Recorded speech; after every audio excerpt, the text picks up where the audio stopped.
ছোটবেলায় মনে করতাম মুড়িঘণ্ট রেসিপি হচ্ছে মুড়ি দিয়ে তৈরি করা কোনো খাবার।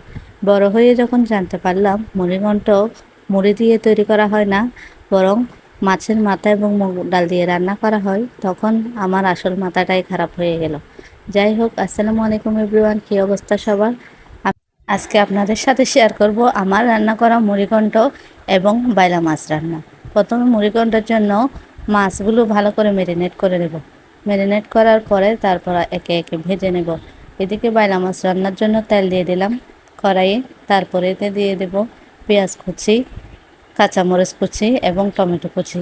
এগুলো দিয়ে ভালোভাবে কষিয়ে নেব। তারপরে এতে দিয়ে দেব হলুদ, লবণ, মরিচ, মশলা। এগুলো দিয়ে পানি দিয়ে আরেকটু ভালো করে কষিয়ে নেব। কষানোর পর এর মধ্যে থেকে তেল বের হয়ে আসলে তারপরে এতে মাছ দিয়ে দিতে হবে। মাছ দেওয়ার পর আরেকটু নেড়ে ছেড়ে ভালো করে আরেকটু কষিয়ে নেব।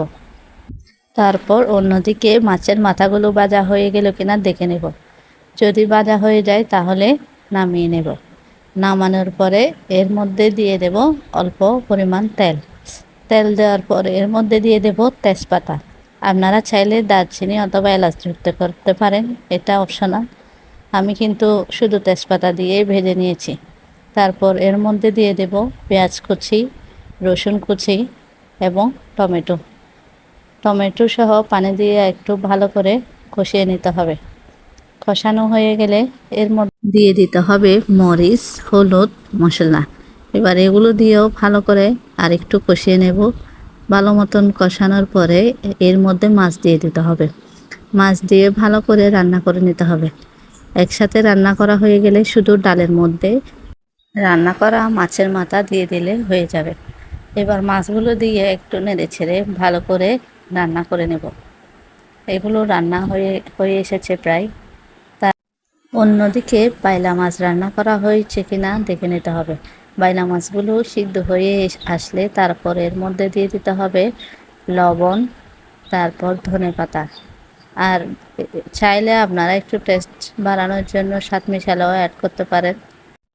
এবার মুগ ডালের জন্য আপনারা চাইলে হালকা করে মুগ ডালগুলো ভেজে নেবেন। ভেজে নেওয়ার পর গরম অথবা ঠান্ডা ভিজিয়ে রাখতে হবে। কিছুক্ষণ ভিজিয়ে রাখতে হবে, কিছুক্ষণ বলতে 2 ঘন্টা অথবা 4 ঘন্টা ভিজিয়ে রাখতে হবে। ভালো করে ভেজানো হলে তারপরে এগুলো তাড়াতাড়ি সিদ্ধ হয়ে যায়। মুগ ডাল সিদ্ধ হয়ে এলে এর মধ্যে থেকে ফেনাগুলো তুলে দিতে হবে। তারপরে রান্না করা মাছের মাথাগুলো মুগ ডালের মধ্যে দিয়ে ভালো করে সিদ্ধ করে নিতে হবে। সিদ্ধ করা হয়ে গেলে তৈরি আপনাদের মুড়িঘণ্ট। এদিকে আমার বাইলা মাছ রান্না করা হয়ে গিয়েছে। এবার মুড়িঘণ্টগুলো ভালো করে সিদ্ধ হয়ে এলে নামিয়ে ফেলব।